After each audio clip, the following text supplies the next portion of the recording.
Bueno, vamos a ver complicaciones mecánicas y eléctricas del infarto. Primero vamos a ver lo que es las complicaciones mecánicas. Chicos, se me tildó. La disfunción ventricular la separé del resto de las complicaciones mecánicas. No es el objetivo de la clase hablar de disfunción ventricular e insuficiencia cardíaca, pero lo nombro un poco breve. Bueno, la insuficiencia ventricular izquierda es el factor predictivo independiente más importante de la mortalidad tras un infarto. Este es un registro, una estadística, digamos, de la mortalidad de pacientes con insuficiencia cardíaca y sin ella, como para ver más que nada la diferencia en cuanto a lo que es mortalidad a lo largo de los años. O sea, es un poquito viejo, pero bueno, eso no ha cambiado demasiado y se ve bien la diferencia. Por eso, digamos, decimos que es uno de los factores más importantes en cuanto a mortalidad tras un infarto. Este es otro registro en el cual lo que se ve es la tasa de muerte súbita o paro cardíaco en los pacientes post-infarto, según los meses posteriores y según la fracción de eyección. Lo que se ve acá es que más o menos el primer mes es la mayor tasa de muerte súbita o paro cardíaco, y que después declina con el correr de los meses, y que obviamente, digamos, los que tienen menor fracción de eyección son los que mayor mortalidad tienen. Cuanto menor es la fracción de eyección, más mortalidad tienen. Los factores que van a determinar un poco la progresión o la presentación con insuficiencia cardíaca son el tamaño del infarto, la presencia de infarto previo, isquemia perinfarto o a distancia, la presencia de atontamiento miocárdico, hibernación, si se presenta con alguna complicación mecánica o no, lo que es ya, digamos, en una fase un poquito más tardía, la expansión y el remodelado ventricular, la presencia de bradiotaquiarritmias, ¿sí? Y si hay compromiso del BD o si se presenta con hipotensión, son todos factores que digamos, van a determinar la presencia de disfunción ventricular izquierda. La magnitud de la disfunción ventricular, como decía, entonces va a depender principalmente de la suma de miocardio necrótico, del miocardio isquémico viable y si el paciente ya tuvo un infarto previo, si ya tiene una zona cicatrizal. Esto a modo general, obviamente, cuando solo se afecta el 8%, aparecen alteraciones en la relajación de la pared. Ya cuando la masa, digamos, isquémica o necrótica supera el 20%, ya empieza a haber compromiso de la fracción de eyección y con eso obviamente aumento de el volumen y la presión de fin de diástole, y aparece ya disfunción ventricular, sería sistólica, asintomática. Cuando el compromiso ya es entre el 25 al 30% de la masa, aparece la sintomatología de la insuficiencia cardíaca manifiesta, y el shock cardiogénico aparece ya cuando la pérdida de la masa es del 40% o más, a modo general. La disfunción del VI puede cursar tanto en la fase aguda como subaguda, como les mostraba antes en ese cuadrito, en el cual el primer mes es el de mayor manifestación, pero puede aparecer también de forma más tardía, o sea, en el momento agudo del infarto o los días posteriores también. Puede ser transitoria, con, por ejemplo, aturdimiento miocárdico, o persistente. Eso va a depender también de la duración de la isquemia y de la reperfusión, si es exitosa y cuánto tiempo tarda en ser reperfundido el paciente. La función ventricular generalmente mejora tras la reperfusión, pero bueno, a veces puede llevar semanas o a veces no mejorar.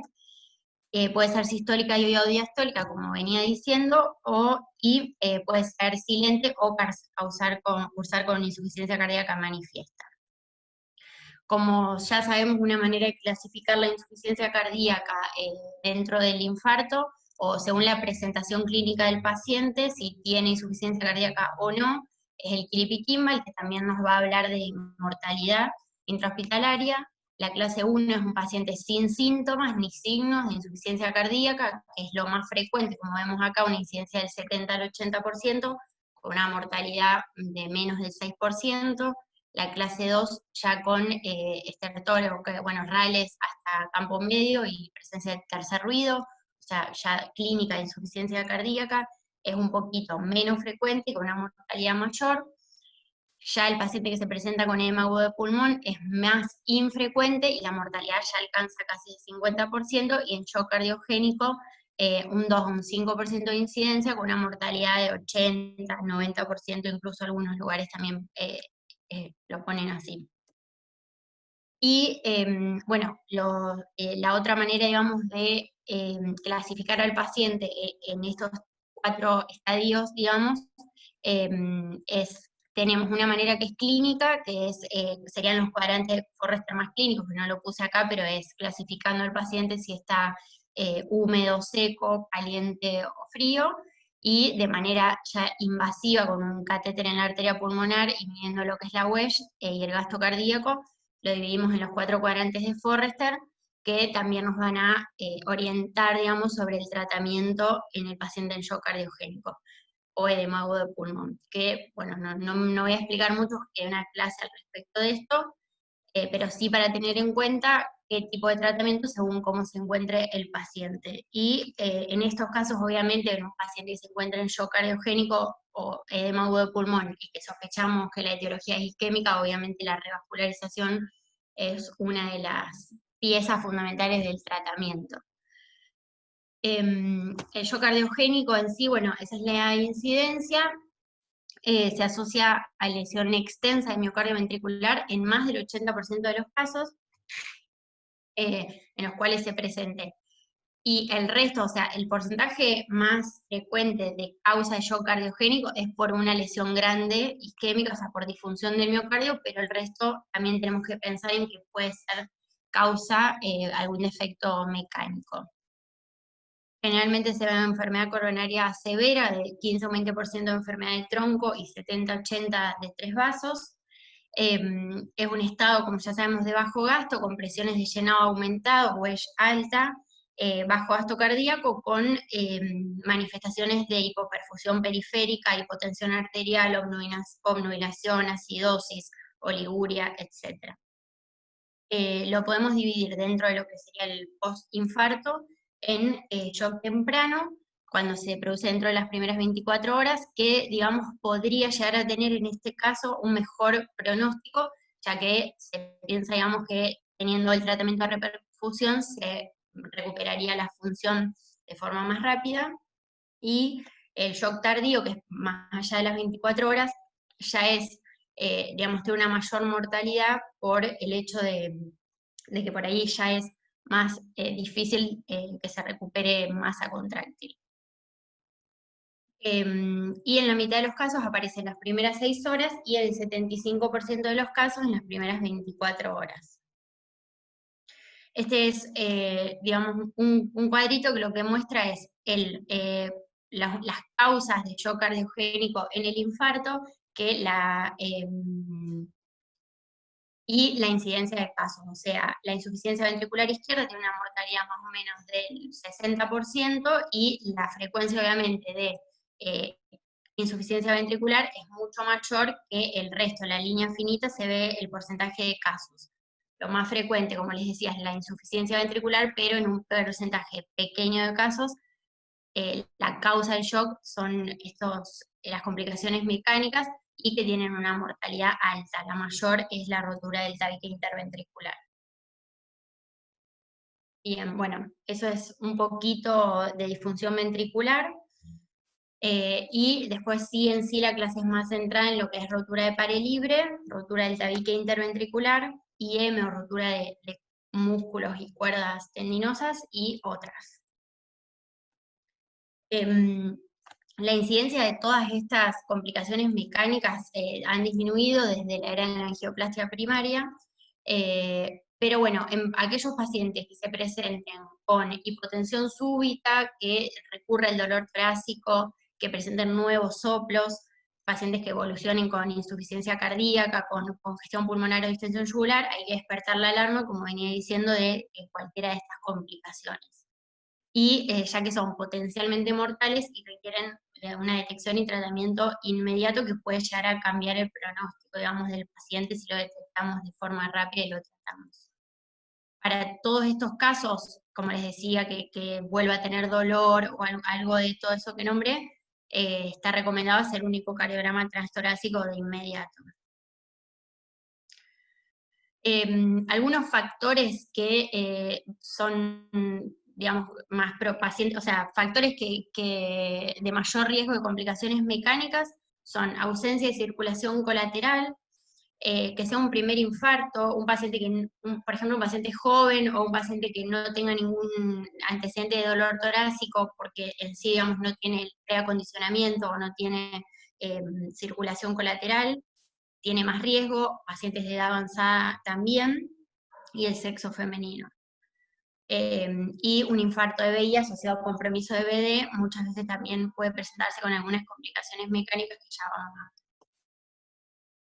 Bien, la rotura de la pared libre del VI se da en menos del 1% durante la primera semana tras un infarto transmural. Puede ser agudo, si la rotura de la pared libre del VI es aguda, generalmente se va a presentar como taponamiento, como una disociación electromecánica, actividad eléctrica sin pulso, y muerte inmediata. Y puede ser subagudo, en el cual el paciente se puede presentar con hipotensión, con dolores torácicos más tipo pericardíticos, en el cual se produce una rotura y se produce un sellado parcial con formación de parches, tanto con trombo, pericardio, entonces no es mortal de inmediato. Generalmente es un infarto grande, transmural, en el cual posteriormente se produce el desgarro, a veces se expande, y puede haber un hematoma disecante que también aumenta esa rotura. Es mucho más frecuente, más habitual que se produzca en el VI, específicamente en la pared anterior o lateral, más frecuente que se produzca en el BD. Ori, ¿vos después hablar de expansión y extensión? Sí, lo nombro a lo último un poquito. Perfecto. Pero bueno, si alguien tiene alguna duda, lo No, era por si no lo nombraba para ver si Sandy y Licha sabían bien lo que era la diferencia entre expansión y extensión. Pero si después lo nombrás, listo. lo pongo. Bien. Perfecto. Bueno, hay sería 3 tipos de rotura de la pared del VI. Una es hendidura o tajo, que se daría dentro del primer día y generalmente está asociada a los fibrinolíticos debido a una acción proteolítica y por lo que es el daño por reperfusión, digamos, la isquemia seguida de reperfusión. Que ese es el tipo 1. El tipo 2 es una rotura más ancha debido a erosión de la zona infartada, o sea, primero como si fuese que se va rompiendo y adelgazando hasta que después se rompe. Es precoz de todas formas y a veces está asociada a enfermedad de múltiples vasos.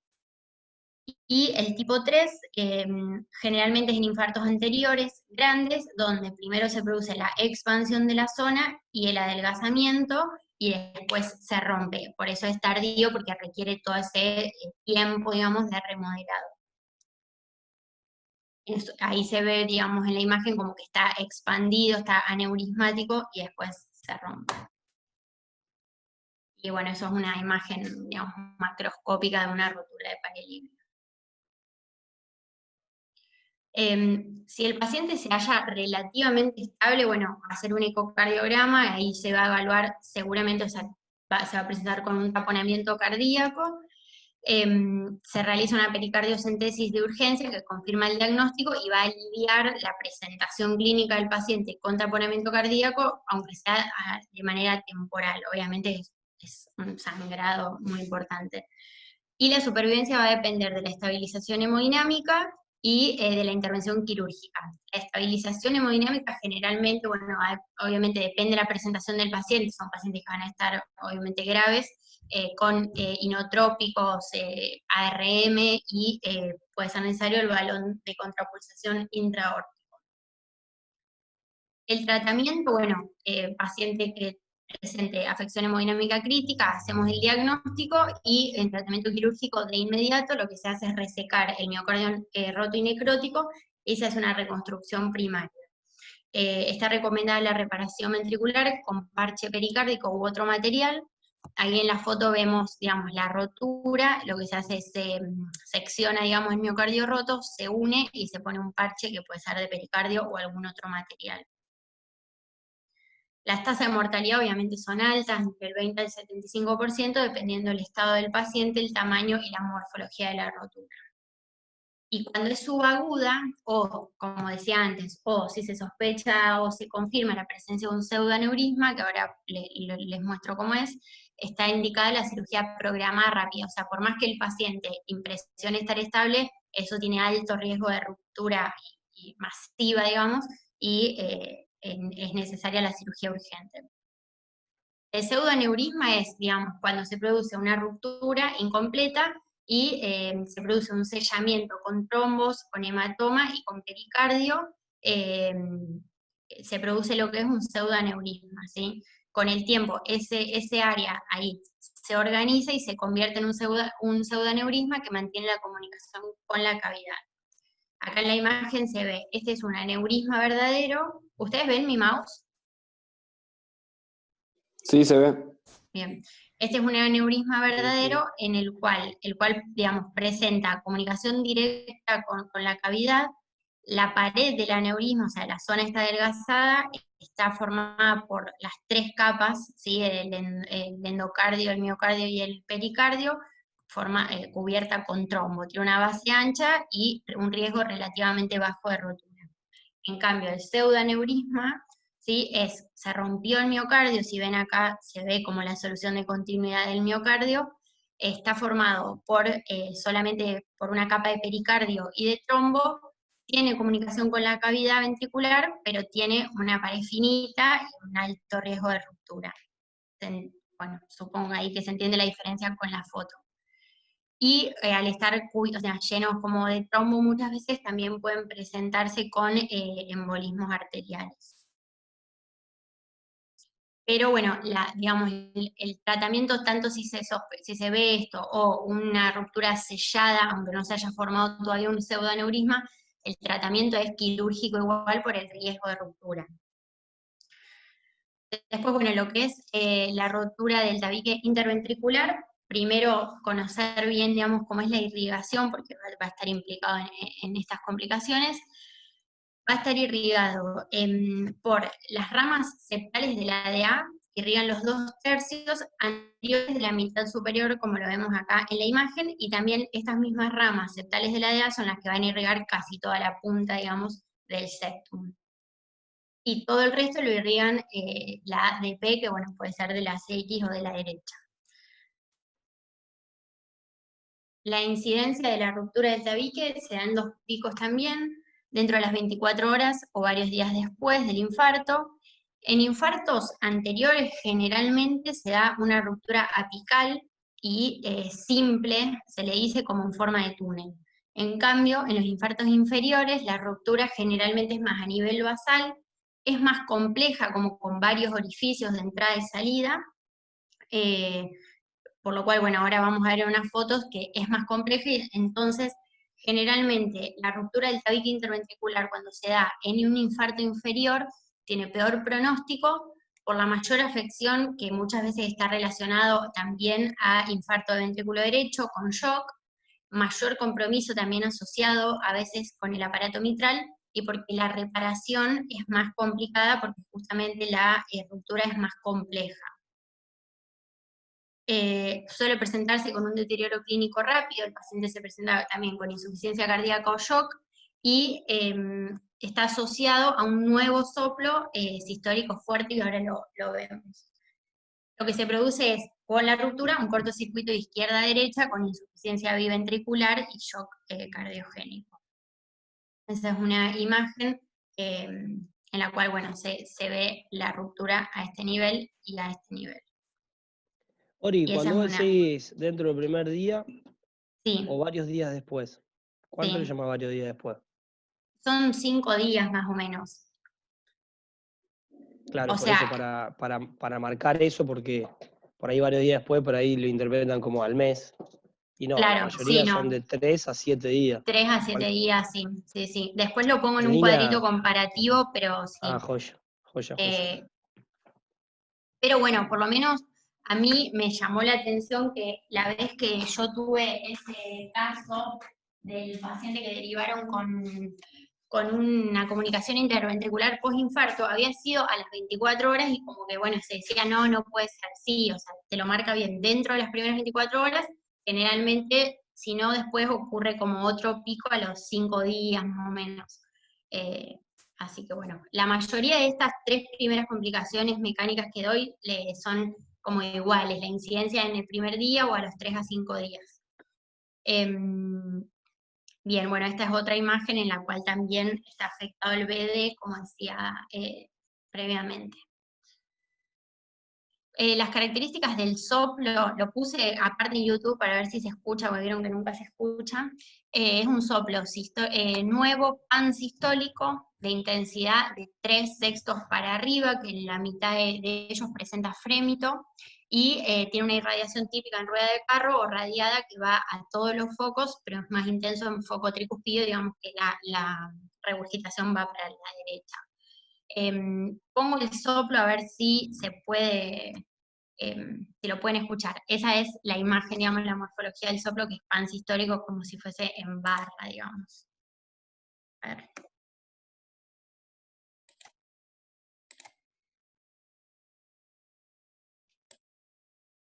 Fíjense si lo escuchan. Si no, lo dejé ahí en YouTube para que lo puedan buscar después.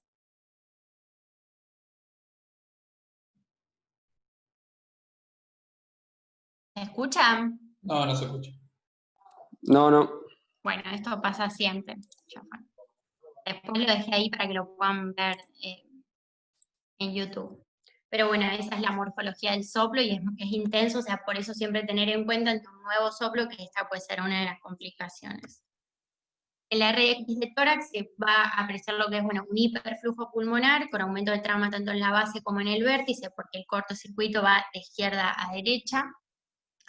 El ecocardiograma lo que va a mostrar es el shunt, digamos, de un lado al otro. En la imagen de arriba, ¿sí? En los dos de arriba, lo que se ve es, paren que esto me lo tapa, una comunicación interventricular con un pasaje de flujo de izquierda a derecha a nivel apical, y si ven ahí en la imagen se ve que es como un pasaje simple, no es algo turbulento y es como bien tipo un tunelcito. En cambio, en esta, en el cual es en un paciente con un infarto inferior, la rotura es como más irregular, ven que tiene ahí como que va pasando el flujo como por canalcitos. Eso es lo que les decía antes, cómo son las diferencias entre la ruptura en el infarto inferior y en el anterior.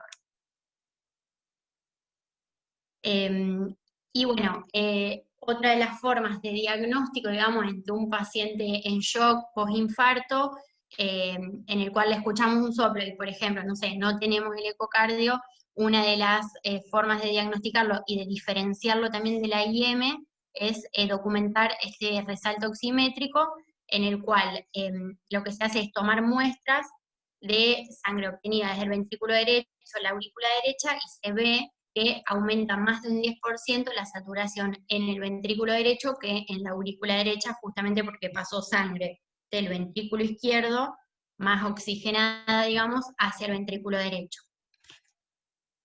Eso se hace colocando un catéter de Swan-Ganz. Bien, con respecto al tratamiento, puede ser necesaria la reparación quirúrgica urgente, aunque no hay un consenso sobre el momento óptimo para la cirugía. El uso de balón de contrapulsación los puede estabilizar al paciente hasta la angiografía y hasta la cirugía.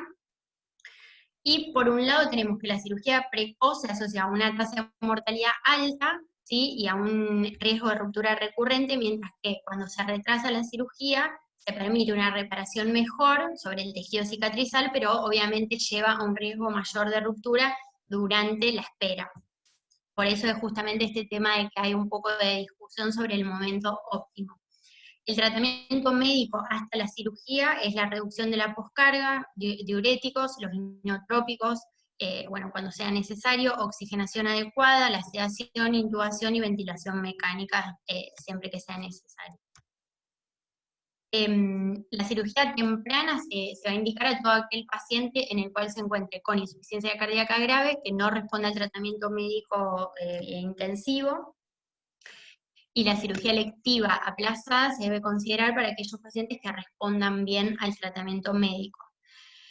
Una de las opciones también es el cierre percutáneo, ¿sí? Que es para algunos casos que ahora lo vemos. Bueno, esta es una imagen del cierre quirúrgico, digamos, se ingresa por digamos, lateral y se coloca un parche sobre la comunicación. En el manejo quirúrgico, digamos, te lo dividí en 4 tipos de pacientes. Aquellos estables, lo recomendable es esperar y hacer la cirugía antes de la alta hospitalaria. Aquellos con relativa estabilidad, la cirugía se recomienda dentro de las 12 a 24 horas. Los que están en shock cardiogénico, la cirugía inmediata, y ya aquellos que están en shock cardiogénico, pero presentan falla orgánica múltiple y o sepsis asociada, digamos, balón de contrapulsación y manejo de acuerdo al caso, según, supongo, el pronóstico del paciente. Y el manejo percutáneo estaría indicado para pacientes de muy alto riesgo para reparación quirúrgica, para CIB residual luego de la reparación quirúrgica o defectos simples y menores a 15 milímetros. Estos son algunos de los dispositivos usados. En resumen, sería en pacientes con infarto agudo y ruptura del septum, están hemodinámicamente inestables, cirugía inmediata, y en aquellos con muy alto riesgo o que si la anatomía es adecuada, se puede hacer cierre percutáneo, o bueno, ECMO y retraso de la cirugía. En aquellos que están estables con una ruptura pequeña, hay que esperar lo máximo, o sea, todo el tiempo posible, y puede llegar a realizarse un tratamiento conservador o cierre percutáneo o retrasar la cirugía. Y en aquellos como que están en el medio, que están estables pero con una ruptura grande, considerar, digamos, el tratamiento médico primero y retrasar la cirugía por lo menos 7 días. Bien, después, otra de las complicaciones es la insuficiencia mitral, que en contexto de un infarto, digamos, puede ser por múltiples mecanismos. Uno es la dilatación del anillo, secundaria a la dilatación ventricular, eso ya es más alejado del infarto después del remodelado ventricular. La IM por disfunción isquémica del músculo papilar, que puede ser crónica o también se puede presentar, digamos, de manera aguda. Y la IM por ruptura de músculo papilar, en cualquiera de las porciones del músculo. Esa es, digamos, la que más nos vamos a centrar. Para entender también un poco cómo se comporta esto, ver cómo están irrigados los músculos papilares, tenemos el músculo papilar anterolateral, esperen que se me hildo. El anterolateral va a estar irrigado, va a tener una doble irrigación, ¿sí? Que va a estar dado por la primera obtusa de la CX y la primera diagonal de la DA, ¿sí? Tiene esa doble irrigación. En cambio, el músculo papilar posteromedial va a estar irrigado únicamente por la DP, ya sea rama de la derecha o de la CX. Y por eso el músculo papilar posteromedial es como puede ser más fácilmente afectado en un infarto, por ejemplo, inferior. La ruptura del músculo papilar es infrecuente. Si se produce una sección transversal completa, es incompatible con la vida, se produce una IM masiva, que no es tolerable. La mortalidad es alta, el fallecimiento es inmediato en el 33%, en las primeras 24 horas el 50% y en los 7 días posteriores el 80%. Ya cuando se produce la ruptura de una porción del músculo papilar, causa, bueno, como les decía, una IM aguda grave. Es más habitual que sea una porción y no, digamos, la sección completa, y no es mortal de inmediato esto. Y puede ocurrir a los 2 a 7 días después del infarto. Bueno, esa es una imagen de una ruptura. Bueno, el infarto inferior puede dar lugar a la ruptura del músculo papilar posteromedial, que es 6 a 12 veces más frecuente que la ruptura del músculo anterolateral, que es mucho menos frecuente. En este caso no es necesario que sean infartos grandes, se producen en infartos pequeños en la mitad de los casos. Y se va a presentar con un deterioro hemodinámico súbito, disnea, edema agudo de pulmón, ¿sí? Y esto se produce justamente por la IM aguda que genera en un paciente en el cual, digamos, sin antecedente de insuficiencia mitral, aumenta de forma rápida lo que es, digamos, la regurgitación hacia la aurícula, aumenta de forma súbita la presión intraauricular, y con eso se transmite la presión hacia atrás, generando el cuadro de edema agudo de pulmón, y puede presentarse también con shock. Normalmente, digamos, no se oculta un soplo, ¿sí? Por un lado, porque el aumento del llenado, o sea, el aumento de la presión a nivel de la aurícula se produce en forma súbita, no se necesita una gran cantidad de volumen de regurgitación para aumentar la presión y generar el edema agudo de pulmón. Por lo tanto, a veces no se aprecia el soplo, además por el cuadro crítico del paciente, muchas veces no lo podemos oír. Cuando se presenta un soplo corto, proto o mesosistólico, y generalmente se irradia a la base. Bueno, este es un ecocardiograma transesofágico en el cual se ve como el músculo papilar posteromedial está como con una ruptura inminente y causa una IM excéntrica que se ve acá. Este es un paciente que presenta una ruptura de cuerda postinfarto, que bueno, se presenta con hipertensión venocapilar en la placa, y acá se ve la IM, ahí se ve, digamos, como si fuese el prolapso de la válvula, y esta es una imagen por eco 3D. Y bueno, es una ruptura de músculo papilar en un paciente con un infarto anterolateral. Con esta imagen podemos imaginarnos cómo está el paciente, ¿sí? Tenía una lesión ahí en la DA, esta es la imagen macroscópica en la cual se ve la ruptura del músculo, acá se ve la cabeza del músculo papilar ahí flotando con la IM severa que presenta. Y esta la puse en una imagen en la cual se ve una IM en un paciente también con un infarto, o sea, una IM aguda en un paciente con un infarto, que posterior a la angioplastia, 2 días después, se ve cómo mejora la insuficiencia mitral. No es muy frecuente, pero puede haber una IM isquémica aguda que mejore tras la revascularización. Después está la crónica, pero bueno, en este caso me gustó más poner la imagen. El tratamiento, bueno, en un principio es el tratamiento de la insuficiencia mitral, la reducción de la poscarga, para poder reducir el volumen regurgitante y la congestión pulmonar, con vasodilatadores y diuréticos. Obviamente hay que tener en cuenta el estado hemodinámico del paciente, y utilizar los vasodilatadores siempre que la presión sistólica sea mayor a 90, inotrópicos en el caso que sea necesario, y si el tratamiento farmacológico no se tolera o no se consigue la inestabilidad, también sería útil el balón de contrapulsación intraaórtico. En la mayoría de los casos la cirugía no se debe retrasar. En aquellos pacientes que requieren soporte farmacológico con inotrópicos y o mecánico con el balón, la supervivencia quirúrgica se relaciona con la prontitud de la intervención, la duración breve del shock y del deterioro del ventrículo, y en ese subgrupo pequeño de pacientes que mantienen la estabilidad, la cirugía se puede llegar a posponer 2 a 4 semanas. Y la reparación va a implicar tanto la corrección de la IM con una válvula protésica, y generalmente se hace la revascularización coronaria en la misma cirugía. Esta es, digamos, la imagen en la cual está roto el músculo, se intenta, digamos, o sea, se secciona la parte rota, digamos, de alguna manera, tratando de dejar lo que es el anillo y conservando lo que es el aparato subvalvular. Esta es la válvula mecánica y cómo se sutura, digamos, lo que quedó para justamente conservar lo más posible el aparato subvalvular. Bien, y este es el cuadrito comparativo que les decía. Tenemos estas 3 complicaciones mecánicas. La incidencia, bueno, más o menos 1 a 3%, o sea, más o menos parecida entre los 3. Sí, lo que remarqué es que la angioplastia primaria sí ha disminuido el riesgo de rotura de pared libre, no así los fibrinolíticos en ese caso.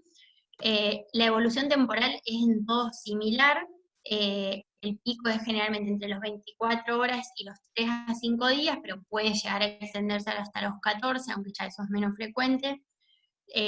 Bueno, las manifestaciones clínicas, lo que fuimos diciendo como característico de cada uno. Los hallazgos físicos más característicos en la rotura del tabique es el soplo con frémito, con R3 derecho puede ser. Después, la rotura de pared libre generalmente va a ser más una presentación tipo taponamiento cardíaco, y en ruptura del músculo papilar, la IM con el soplo que va a ser leve, sin frémito, a diferencia del otro, y con el edema agudo de pulmón como más característico, digamos. Los hallazgos ecocardiográficos, bueno, más o menos lo mismo, lo dejo ahí para que después lo vean, y como característico también el resalto este oximétrico que decía en la ruptura del tabique interventricular. Está bueno como modo de resumen. Y, perdón, después, bueno, con respecto, acá también algunas características como sobresalientes de las tres complicaciones. Bueno, que la CIB se presenta en el 90% con un soplo nuevo, bueno, lo del resalto oximétrico más o menos lo mismo, pero como a modo de resumen. Después, bueno, lo que es el aneurisma ventricular, secundario generalmente a expansión, dilatación y el remodelado postinfarto. En el electrocardiograma lo podemos ver como un infarto que se persiste, digamos, con el supra. Se debe pensar en la presencia de un aneurisma en aquellos pacientes con insuficiencia cardíaca refractaria, TB persistente o con tendencia a la refractariedad y o embolización sistémica. El diagnóstico es a partir del ecocardiograma en un principio. Por un lado es la prevención con la reperfusión lo antes posible, y el tratamiento para el remodelado y beta bloqueantes, y bueno, espironolactona también cuando sea necesario, o sea, antialdosterónicos, y existen distintas técnicas quirúrgicas para la reparación cuando sea necesario. Los parches endomiocárdicos pueden mantener la función ventricular en límites más fisiológicos con una mortalidad del 3 al 7%. Y bueno, otra técnica es la reparación lineal con una mortalidad un poco más alta. Después, la presencia de trombo en el ventrículo izquierdo es una complicación frecuente del infarto anterior, incluso sin que exista un aneurisma apical. Y se debe considerar en estos pacientes el tratamiento anticoagulante durante 6 meses, guiado por ecocardiografías repetidas, y obviamente teniendo en cuenta que estos pacientes seguramente van a estar doble antiagregados, entonces tener en cuenta ese riesgo hemorrágico de hacerle triple terapia. Ori, ¿dónde viste lo de, perdón, lo de los 6 meses? Yo saqué todo, entre el Braunwald, la última guía de infarto, no me acuerdo exactamente dónde lo leía eso, pero... Porque Yo pensé lo que eran último tres. claro, yo lo último que había visto era que son 3 meses, Uh-huh. se repite el eco. Si no hay trombo, o digamos, si está pegado el trombo con la pared y no parece que se mueve nada, se suspende la anticoagulación. Si está todavía el trombo, se hacen 3 meses más. Pero eran 3 meses el control y después los 3 meses otra vez. Pero Sí, viste que para mí Lucas también. también puso 6 el otro día. La guía de Supra no aclara si son 3 meses y 3 meses, te lo recomienda directamente como 6 meses. 6. Claro, sí, lo debo haber sacado de la guía de Supra porque saqué todo, digamos, entre ahí y el Braunwald, o sea, lo que era más viejo, por decir, de Bertolazzi, por ahí los tratamientos no los sacaba de ahí, porque No, claro. es más viejo. Así Bueno, ahora que me voy a sí. fijar. Yo también pensé También que eran eso. 3 meses, como decía Franco, pero no sé de dónde lo leí. Pero viste que, pues me acuerdo que el otro día, Mari, vos hiciste esa aclaración también, y cuando él estaba repasando esto, dije, sí, puse lo mismo que Lucas, así que debe No, ser. no, por eso. Para No, mí por eso soy te yo la preguntaba que... por dónde lo habías leído, porque capaz que... Sí, de todo, Capaz que exactamente. volvió a cambiar. Claro. Sí, es nuevo esto igual, o sea, no es algo desactualizado porque saqué todo por ahí del último Brandware, o sea, pero por ahí yo voy poniendo la información y después la acomodo, entonces no me acuerdo dónde la saqué. Bárbaro. Bueno, Perfecto. se me tapa todo. Ahí arriba dice otros, ¿no? Bueno, para nombrar, que fui nombrando previamente lo que es la expansión, es el estiramiento y adelgazamiento del área infartada, ¿sí? Que, digamos, la pérdida de la estructura permite el deslizamiento de las fibras que se reordenan y provocan un adelgazamiento de la pared. Ahora muestro una fotito igual. En cambio, la extensión tiene que ver con una muerte celular mayor, o sea, lo que aumenta es el área, digamos, necrótica. Es en sentido radial de la lesión o transmural y es silente o se puede presentar con signos y síntomas de isquemia. Ahí está la imagen, digamos, extensión aumenta el área de isquemia o necrosis, en cambio la expansión es el adelgazamiento, ¿sí? Después, bueno, para nombrar también como otra de las complicaciones postinfarto sería la angina postinfarto, que es el ANGOR que reaparece luego de las 24 horas y hasta 15 a 30 días después del episodio agudo, y la pericarditis, que puede ser temprana o tardía de Dresler. No me puse a explicar esto, porque bueno, está la clase de pericarditis, pero como para nombrarla dentro de las complicaciones. Y nombro así también rápidamente, como porque lo nombré varias veces dentro del tratamiento, lo que es el balón de contrapulsación intraórtica. Se usa en 3 grupos en el infarto con, digamos, supra, que son los pacientes hemodinámicamente inestables en los que es necesario un soporte circulatorio, ¿sí? Para poder realizar el cateterismo, o sea, la angiografía en sí, y para evaluar las lesiones que se pueden corregir de manera quirúrgica o con angioplastia. Los que estén en shock cardiogénico, que no responden al tratamiento médico, y menos frecuentemente los que tienen isquemia refractaria que no mejora con otros tratamientos o están a la espera de revascularización definitiva.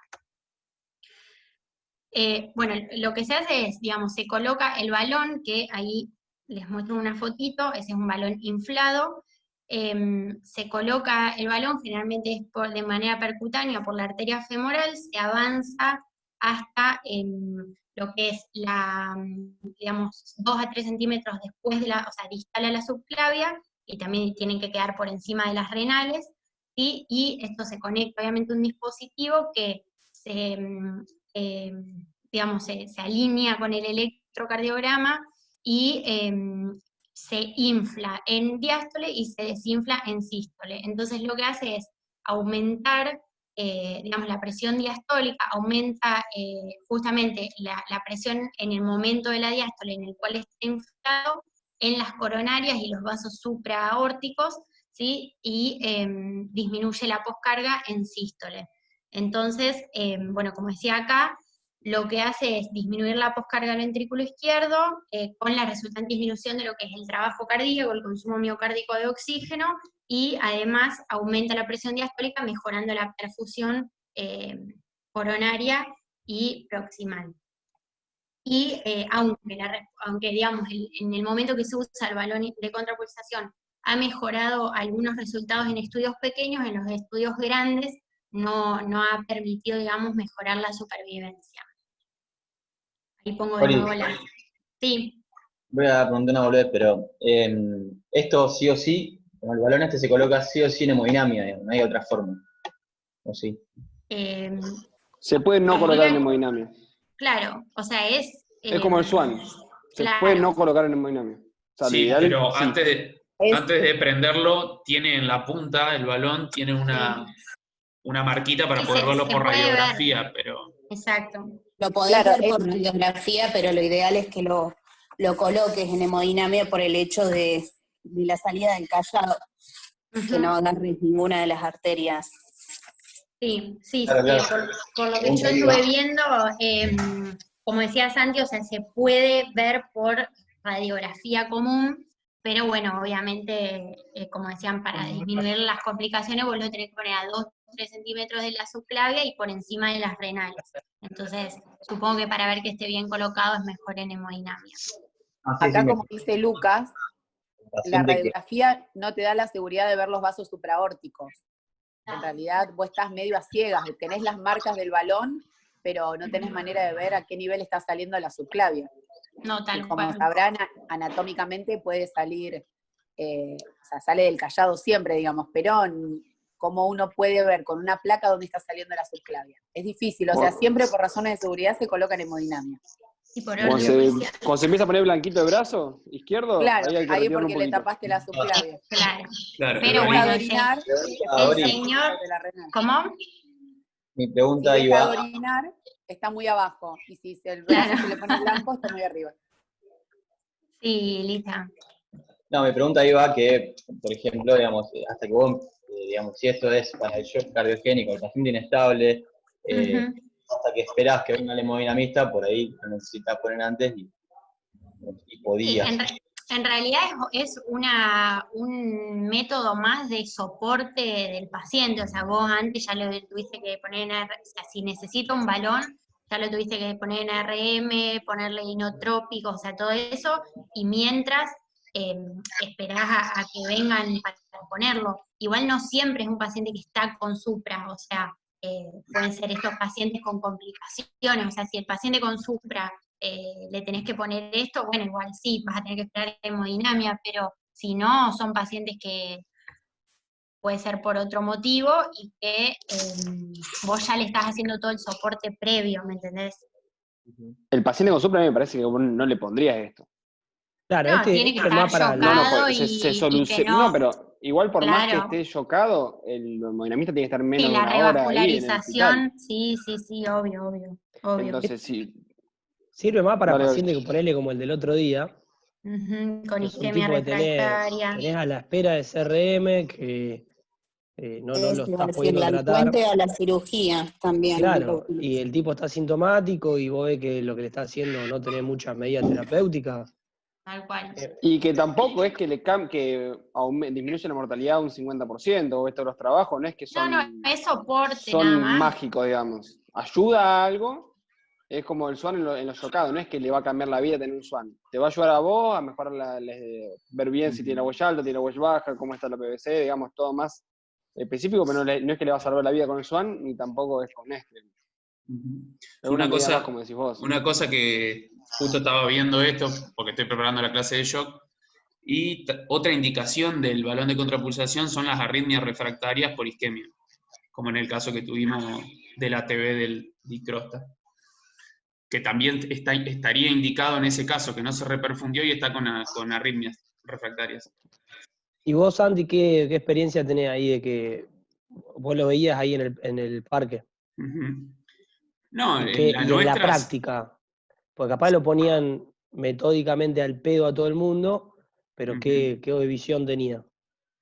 ¿Qué experiencia? Claro, porque esto es todo de libro para mí.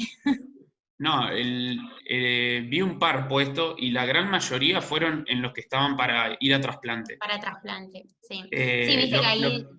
Sí, lo que tiene que un paciente que está con balón de contrapulsación sube el nivel de, digamos, de grado de severidad emergencia, y de emergencia, entonces, pero bueno, esto después lo borramos porque está grabándose, pero era solamente para eso, después no estaba funcionando realmente.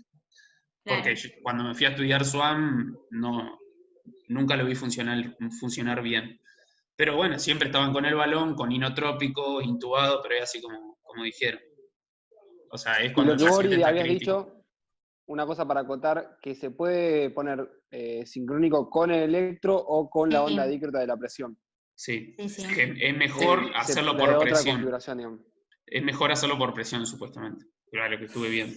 Hay una cosa que quería decir, es que por radiografía, porque uno después tiene que controlar si el SWAM no se movió. Porque también el paciente, el balón no se movió. Y vos tenés que ver que la marquita que tiene el balón esté en la arteria pulmonar izquierda. Entonces, si se mantiene en la arteria pulmonar, que se ve más que el callado, o sea, no lo podés ver casi la salida de la subclavia, pero sí podés ver la arteria pulmonar. Entonces, si está a ese nivel, es que no bajó ni no subió.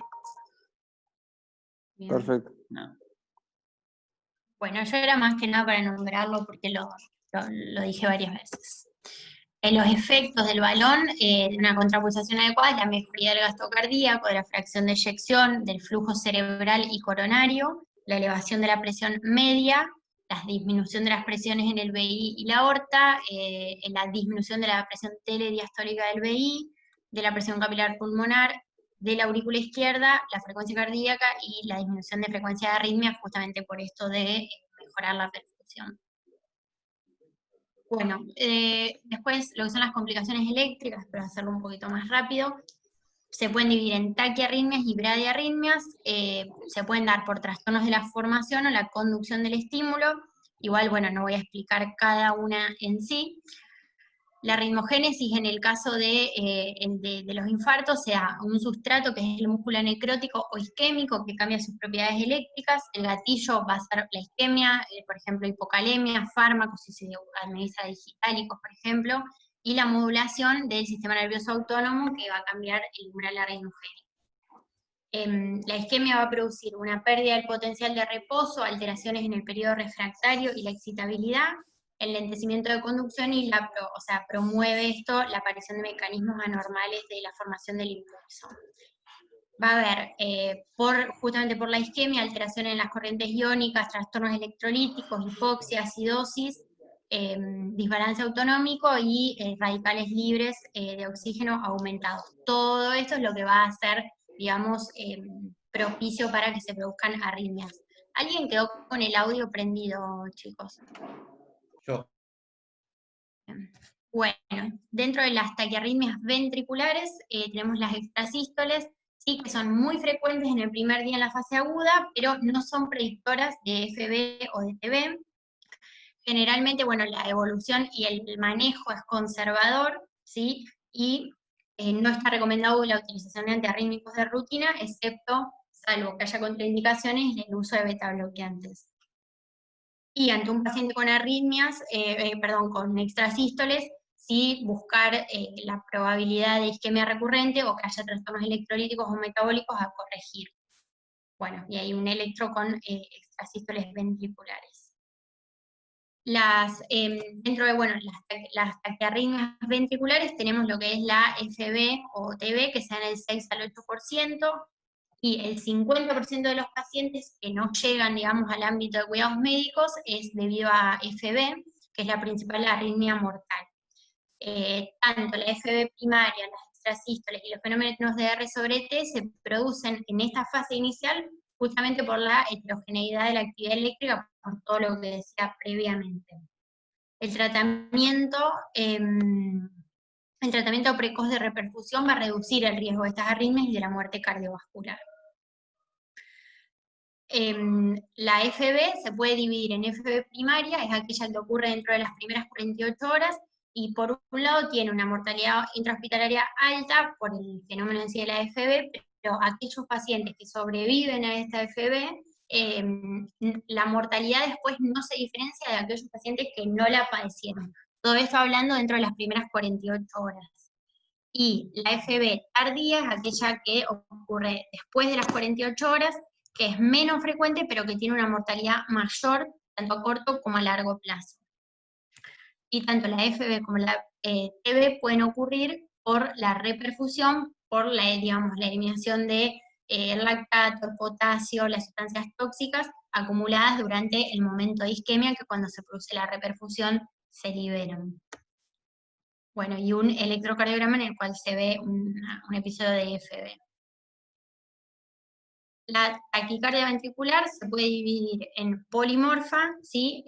Esta también es más frecuente que ocurra dentro de las primeras 48 horas, con una rápida progresión a FB, y generalmente esta se da por desequilibrios hidroelectrolíticos, por eso generalmente es la que aparece en el periodo agudo. Y hay un fenómeno, digamos, de R sobre T se desencadena una TB polimorfa.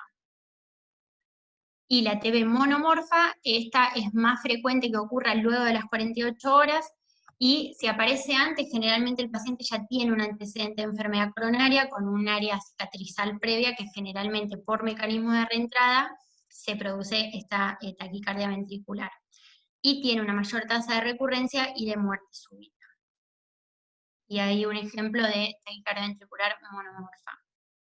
Y por último, otra de las arritmias ventriculares es el ritmo ventricular acelerado, que es una taquicardia ventricular lenta, que suele estar relacionada a reperfusión, no tiene, digamos, ningún tipo de incidencia en lo que es el pronóstico. Y no hay que hacer ningún tratamiento específico para lo que es el ritmo. En pacientes con TB o FB inestables, obviamente el tratamiento es la cardioversión eléctrica inmediata.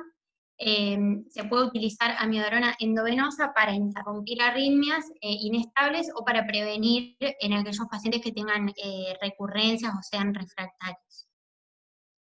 Siempre evaluar la probabilidad de que haya algo para poder corregir, para limitar la presencia de estas arritmias, como la hipoxia, hipotensión, los desequilibrios ácido-básicos o electrolíticos y exceso de digital en el caso que se haya usado. Y la revascularización va a estar, digamos, justificada en aquellos pacientes con arritmias ventriculares que sean por isquemia. Así esta es una de las indicaciones de cinecoronariografía de urgencia dentro de las 2 horas, la presencia de arritmias ventriculares. Las recomendaciones del tratamiento en la fase aguda está indicada la administración de beta bloqueantes endovenosos para la TB polimorfa o FB, excepto que haya contraindicaciones. Se recomienda la revascularización inmediata, como decía recién, con una indicación 1C. La amiodarona endovenosa para el tratamiento de la TB polimorfa recurrente también es 1C, y la corrección de cualquier causa corregible justamente. La amiodarona endovenosa para las TB recurrentes con intolerancia hemodinámica, a pesar de la cardioversión eléctrica repetida, justamente para prevenir estas recurrencias, es una indicación 2AC. Y bueno, la estimulación, la terminación de la arritmia, estimulación con catéter transvenoso como 2AC. Después, la TB recurrente con repercusión hemodinámica, a pesar de la cardioversión eléctrica, puede tratarse con lido si ya usamos los beta bloqueantes y la amiodarona o la sobreestimulación. O sea, es una indicación bastante de última opción, 2BC, aunque la hemos usado un poco más. Y bueno, el tratamiento profiláctico con antiarrítmicos y en aquellas arritmias asintomáticas y sin repercusión hemodinámica no está recomendado.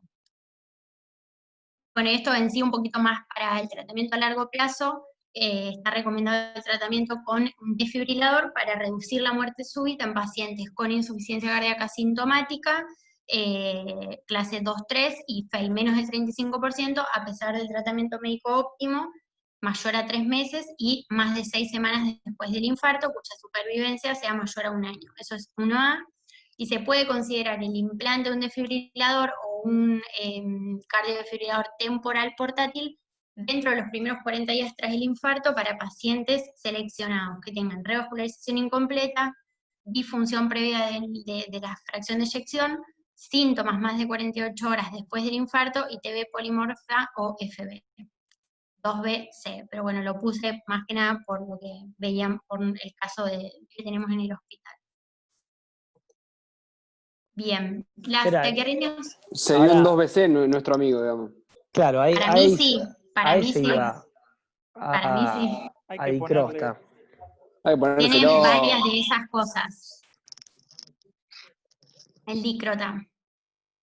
Pero bueno. O sea, un 2 veces es nada. Uh-huh. Pero Lo bueno, dijo un clínico y más o menos gustó, básicamente. claro.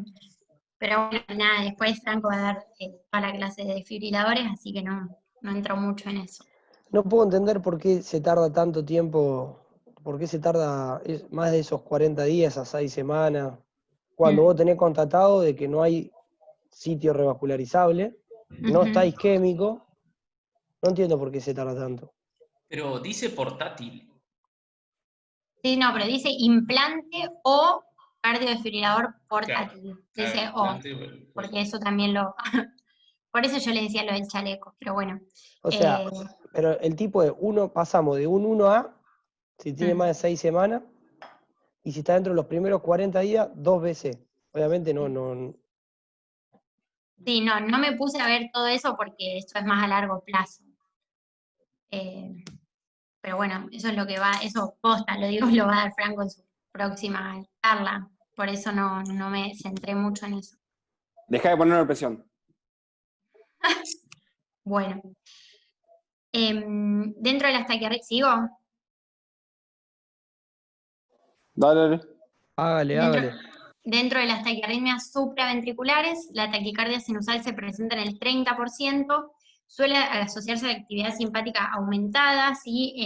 Generalmente hay una causa subyacente, digamos, para la taquicardia: ansiedad, dolor, insuficiencia cardíaca, fiebre, pericarditis, hipovolemia, ¿sí? Y bueno, obviamente no le hace bien al corazón, aumenta el consumo de oxígeno, reduce el tiempo de la diástole, o sea, de la perfusión coronaria, puede aumentar la isquemia y la necrosis.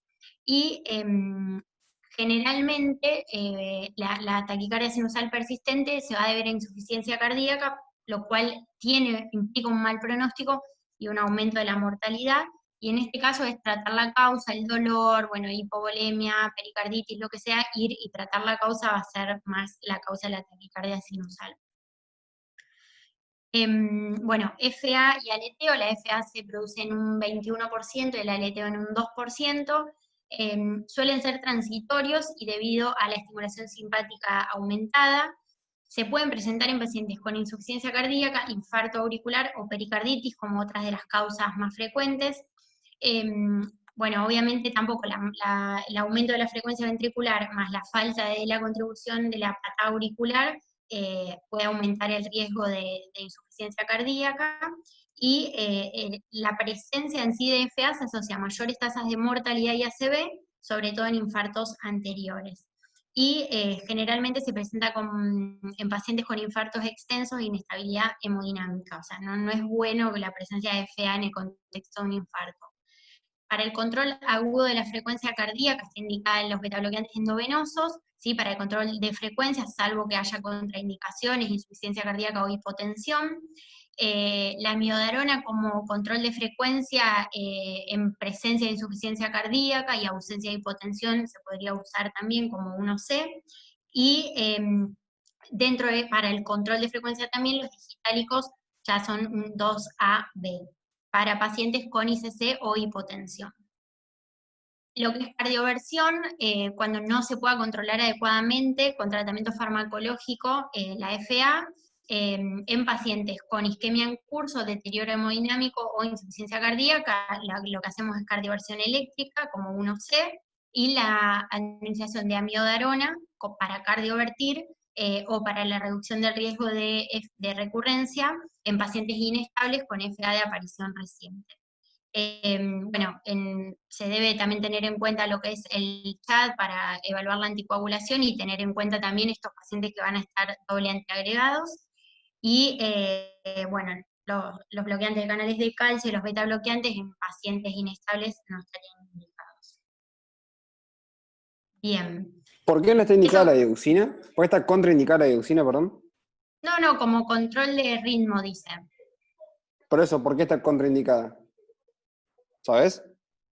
Porque no es para control de ritmo, sería para control de frecuencia.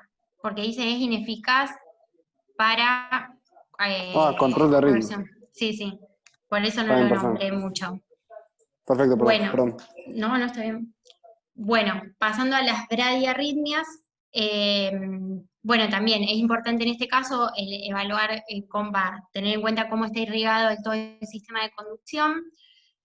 Tenemos lo que es el nodo sinusal, va a estar irrigado por la arteria del nodo sinusal, que en un 50 o un 60% es una rama de la coronaria derecha, entre un 40 o un 50% es rama de la CX, y de ambas en un porcentaje menor. Después, lo que es el nodo AB va a estar irrigado en un porcentaje mayor, un 80 o un 90%, por una rama de la coronaria derecha, ¿sí? Y en un 10 o un 15% de una rama de la CX. El haz de His va a estar irrigado tanto por ramas septales de la DA como por ramas de la ADP, ¿sí? Ahí iría el de la ADP y la rama de la DA, o sea que tiene una doble irrigación el haz de His. Y después la rama derecha, ¿sí? Que viene por acá, también tiene una doble irrigación, va a estar irrigada por ramas de la DA y de la coronaria derecha, y la rama izquierda, que se divide en dos fascículos, tenemos el fascículo posterior, está irrigado también de manera doble, por ramas de la DA y la DP, mientras que el fascículo anterior, izquierdo, solo está irrigado por ramas septales de la DA. ¿Está? Bien, eso para tener en cuenta. Dentro de las bradiarritmias tenemos la bradicardia sinusal, que generalmente, digamos, es frecuente que se pueda producir dentro de la fase aguda de un infarto, que generalmente se ven infartos inferiores y posteriores. Se da por tres mecanismos: el aumento del tono vagal, que es lo más frecuente, la isquemia del nodo sinusal o un infarto auricular, que es lo menos frecuente. Brevemente así de infarto auricular, es un hallazgo más frecuente necrópsico que clínico, porque las aurículas son más resistentes a la isquemia, tienen una pared más delgada y menor consumo de oxígeno, y se puede sospechar cuando hay un ritmo de escape auricular, paros sinusales o arritmias supraventriculares muchas veces incesantes, y con un infranivel del PR que es frecuente. Como para pensar en un paciente que pueda tener bradicardia sinusal, paro sinusal, en el contexto de un infarto puede ser que esté afectada la aurícula. No cambia el pronóstico la presencia de bradicardia sinusal, como sí tenía un poco más de implicancia lo que es la taquicardia sinusal en cuanto al pronóstico. Y más que nada, digamos, lo que tenemos que tener en cuenta de un paciente bradicárdico es si tiene o no hipotensión asociada, ¿sí? El tratamiento va a ser expectante en un principio, excepto que el paciente tenga una frecuencia sinusal muy baja, menos de 40 latidos por minuto, asociada a hipotensión.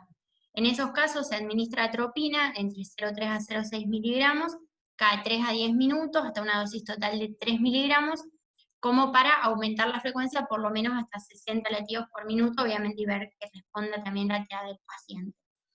Es infrecuente que no responda la atropina, y en esos casos se puede llegar a utilizar dopamina o isoproterenol hasta la colocación de un marcapaso transitorio, que sería ante bradicardia sinusal sintomática que no responde a la atropina la indicación. Si la bradicardia aparece en el contexto de un infarto anterior, ahí, como que abrir un poquito más los ojos, deben buscar signos de bloqueo AB inminente, como lo son el cambio de eje eléctrico y la prolongación del QRS o del PR, o que aparezca un bloqueo AB de segundo grado, que en este caso se está indicado también un marcapaso transitorio. Después igual pongo un resumencito de las indicaciones de marcapaso transitorio, pero en sí ya lo voy a explicar, pero es muy importante. Todas estas arritmias, si se presentan en un infarto anterior o inferior, cambia mucho. ¿Está? Acá lo pongo. O sea, muy importante si es infarto inferior o anterior. En general, digamos, la presencia de bradicardia o bloqueos. En un paciente que se presente en un infarto inferior con un bloqueo AB, generalmente el origen va a ser supraisiano. Es bastante frecuente la presencia de fenómeno de Wenckebach en estos infartos, y generalmente si tiene un bloqueo Wenckebach o de un grado mayor, se va a presentar con QRS angosto, con un ritmo de escape con frecuencia estable, aceptable, que responde a atropina, y la progresión a bloqueo AB completo de forma súbita es poco frecuente. Generalmente ocurre de forma progresiva. Y si se produce un bloqueo AB completo, casi siempre es transitorio. Y también, bueno, es frecuente la presencia de bloqueo AB de primer grado en los infartos inferiores. En cambio, cuando hay en el contexto de un infarto anterior, si se produce un bloqueo AB, generalmente es infraisiano, ¿sí? Se presenta más frecuentemente con MOVITS 2, con un QRS ancho, con frecuencias cardíacas bajas, ¿sí? Menos de 40, que no responden a atropina, con repercusión hemodinámica y con una progresión a un bloqueo AB completo súbito más frecuente.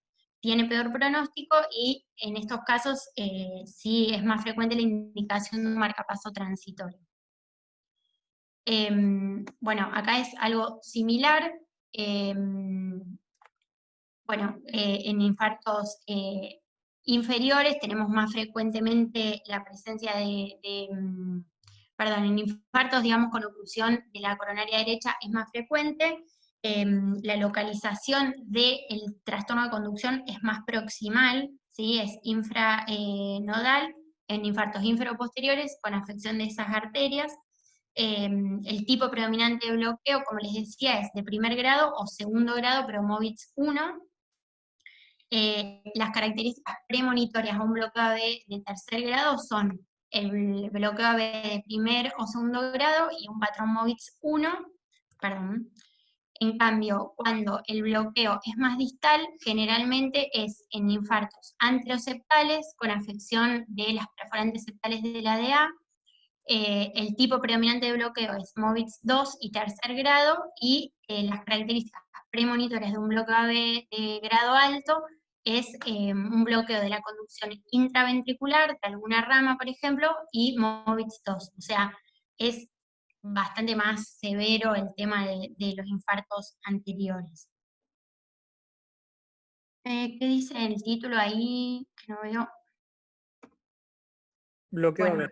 Bloqueos AB. Los bloqueos AB, entonces, como les decía, de primer grado y segundo grado tipo 1, no parecen afectar la supervivencia, pueden ser producidos por isquemia del nodo AB o más también por un fenómeno vagal.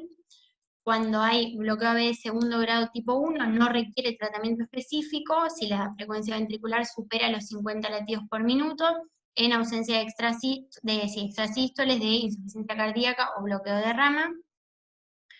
Si aparece alguna de las complicaciones o con frecuencias cardíacas menores a 50 y el paciente se encuentra sintomático, se recomienda el tratamiento con atropina.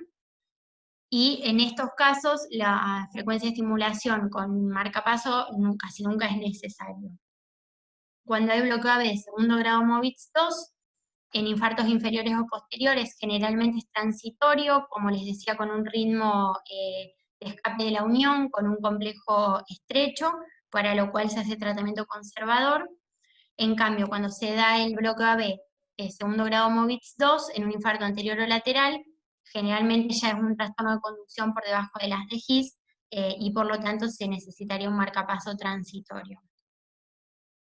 El bloqueo AB completo, generalmente si es de par inferior, entonces dijimos no es necesario la electroestimulación con marcapaso, ya que es transitorio, pero ante la presencia de sintomatologías o arritmias ventriculares o hipotensión, sí sería necesario en esos casos.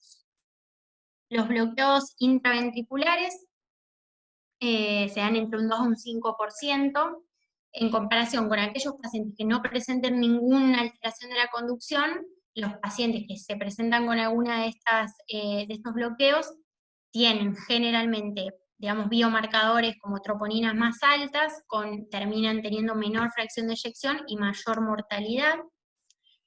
Cuando se produce un bloqueo fascicular aislado, el bloqueo AB completo es raro, ¿sí? Por lo tanto, bueno, eso reviste menor riesgo. El más frecuente y el más benigno de estos bloqueos fasciculares es el hemibloqueo anterior izquierdo, que incluso se produce en infartos anteriores pequeños, como veíamos antes, la irrigación es única de la rama anterior.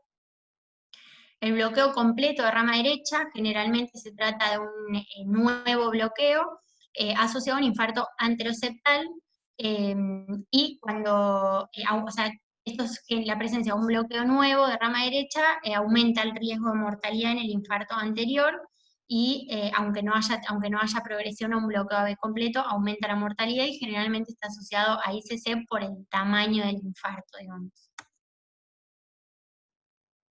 Esperen que acá no veo.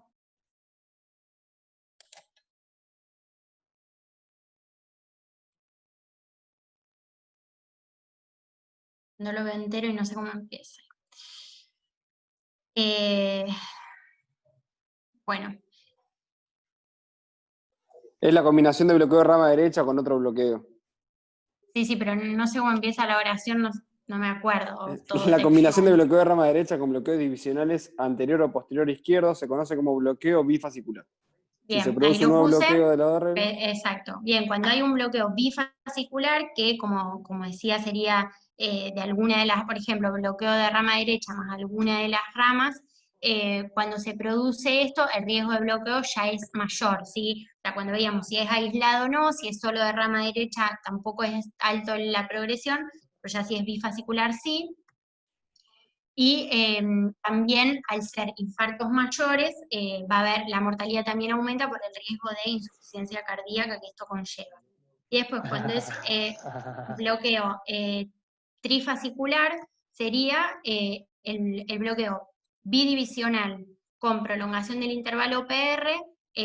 Un bloqueo de primer grado puede indicar ya una afección de la tercera subdivisión, o sea, un paciente que presenta un bloqueo completo de rama derecha y un hemibloqueo anterior izquierdo, y se presenta además con un bloqueo AB de primer grado, lo que tenemos que pensar es que en estos casos lo más probable es que la tercera subdivisión, digamos, se esté afectando, o sea, y que este bloqueo de primer grado en realidad es porque ya el último fascículo está afectado. Esto tiene un alto riesgo de bloqueo AB completo. Es como la paciente que tuvimos hace poco que lo charlábamos con Santi. Cualquiera de estas formas de bloqueo trifascicular se asocian más a un infarto anterior que al inferoposterior y son comunes en infartos grandes y pacientes de edad avanzada. Y el bloqueo de rama alternante indica un serio compromiso del sistema de conducción, por lo tanto es altamente predictivo de bloqueo AB completo. ¿Eso se entendió más o menos? ¿Es un poco de lío para explicarlo? Sí. Se entendió. Bien. Bueno, y esto por último, las recomendaciones de marcapaso transitorio. El bloqueo AB de segundo grado MOVIX 2 o de tercer grado en un infarto anterior, independientemente de los síntomas, es una indicación de colocación de marcapaso transitorio 1C, ¿sí? El bloqueo AB de segundo o tercer grado, sintomático tiene que ser, en un infarto inferior que no responda adecuadamente a drogas cronotrópicas, es 1C, pero en este caso tiene que ser sintomático y que no haya respondido al tratamiento. La bradicardia sinusal sintomática, que tampoco responde a atropina, también es una indicación. El bloqueo de rama alternante, como decía, por el alto riesgo de bloqueo AB completo, también es indicación 1C. Un bloqueo de rama agudo bifascicular en el infarto anterior, también es 1C, por lo mismo. Y después un bloqueo de rama derecha agudo con o sin PR prolongado en un infarto anterior es 2AC. ¿Se acuerdan que tuvimos uno, pero que no tenía PR prolongado? De todas formas fue transitorio y no lo repitió. Igual, para tener en cuenta, es una indicación 2AC de colocación de marcapaso transitorio. Y la asistolia también la pone como 2BC. Después, en hemibloqueos anteriores izquierdos, en bloqueo de segundo o tercer grado, en infarto inferior, siendo asintomático y con buena tolerancia, no está indicado. Lo mismo que en bloqueo AB de primer grado, obviamente en RIVA, y en un bloqueo de rama previo tampoco estaría indicado. ¿Sí? O sea, es como muy importante la diferenciación entre si el infarto es anterior o inferior. Y bueno, Ahí nada, esto... Perdón, Ori, el bifascicular que dice en el infarto anterior sería, por ejemplo, un bloqueo de rama izquierda, ¿se consideraría bifascicular? Claro, porque es agudo. Sí. Genial. Entonces, debería ser o bloqueo de rama izquierda o derecho con algún otro fascículo. Claro, exacto. Y pregunta, en esto, yo no me acuerdo de lo leído, pero bloqueo de rama derecha y PR largo. Sí. Cualquier manera de bifascicular, digamos. Sí, agudo, nuevo, digamos. Perfecto. En infarto anterior, ¿sí? No, infarto inferior no. Pero el hecho de que sea agudo, en el infarto anterior lo pone como 1C, sí. Pero Sí, una porque pregunta. sí. Por ejemplo, en el segundo, que dice bloqueo de segundo o tercer grado sintomático. Ahí no te aclara inestabilidad hemodinámica, por ejemplo. No, pero viste que yo lo que puse previamente es que lo más importante es si es sintomático y si es con hipotensión o sin hipotensión. Si el paciente está hipotenso a 30 por minuto, lo más probable es también que esté sintomático por esa hipotensión, porque no le alcanza, ahí le tendrías que poner, primero lo tratas con atropina, y si no responde con toda esa dosis que había puesto antes, le deberías poner un marcapaso transitorio hasta generalmente en los bloqueos en infartos inferiores es transitorio, o sea, durante algunas horas, y obviamente después de la reperfusión, generalmente revierten, no así tanto los anteriores. Pero una de las características de los bloqueos en infartos inferiores es que son transitorios en la mayoría de los casos. Bien. ¿Está? Bien, bien. Por eso es como si fuese que le da como más changüí a los bloqueos en los infartos inferiores, en cambio en los anteriores, aparte por lo mismo, porque generalmente cuando hay bloqueos en los anteriores, son bloqueos más infraisianos, con escapes más anchos, frecuencias más bajas, es todo más inestable, digamos. Bueno, y esta imagen como resumen de las complicaciones del infarto, tanto arrítmicas, la pericarditis, infarto de BD, trombo, insuficiencia cardíaca, las mecánicas, la expansión y la extensión. Esta es la bibliografía, más o menos, bueno, algunas cositas más. Bertolazzi, la última guía de la europea de infarto con Supra, consenso de complicaciones, de infarto de la sociedad, el consenso de complicaciones, y el nuevo Brownwell y el Bertolazzi. Listo.